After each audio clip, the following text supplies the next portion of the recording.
Have you ever been diving into the world of creative real estate, maybe looking at seller financing?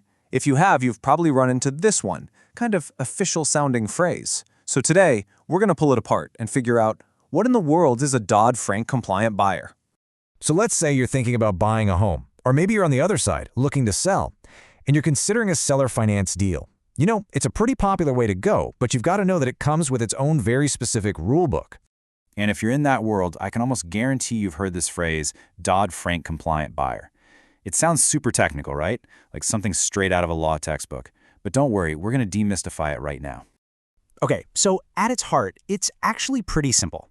A Dodd Frank compliant buyer is just someone who's had their finances checked to make sure they can actually afford the seller financed loan. But here's the key, the most important part. This whole rule is really designed to protect a very specific person, the person who's going to live in that house.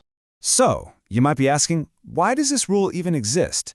It's not just about adding more paperwork to the pile. The whole reason for this regulation is built around one single, really important idea: protection. And that's the goal, right there, to stop predatory lending. The whole idea is to make sure we don't have situations where a buyer gets stuck in a loan they just can't afford, which, as you can imagine, could lead to disaster. Think of it as a financial safety net, but for home buyers. All right, so we get the why, but how does it actually work? What's the mechanism? Well, this protection all comes down to one key rule that sits right at the very center of the Dodd Frank Act.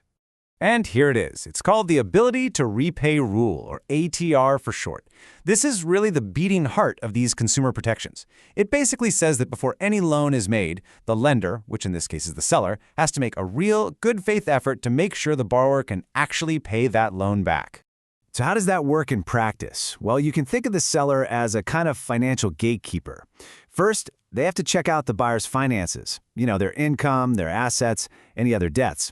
Then, based on all that info, they have to come to a reasonable conclusion that, yeah, this person can handle the payments. And only then, after those first two steps, can the loan get the green light. It's a structured process to make sure the deal is solid. Now, this rule is a big deal, but it doesn't apply to every single person or every single deal. So you've got to know who's in and who's out. Let's take a look at the major exemptions. And this right here is the biggest distinction you need to understand.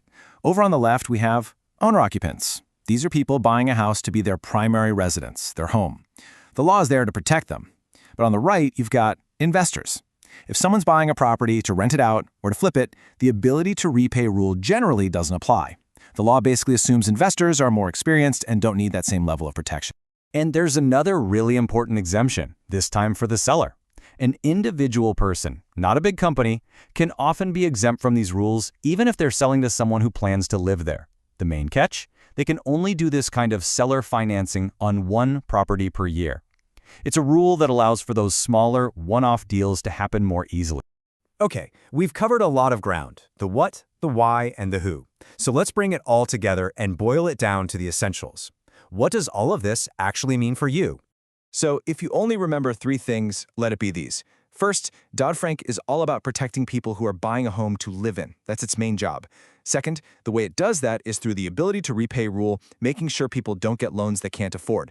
And third, just remember that the game is different for real estate investors and for most everyday people who are just selling one property with finance.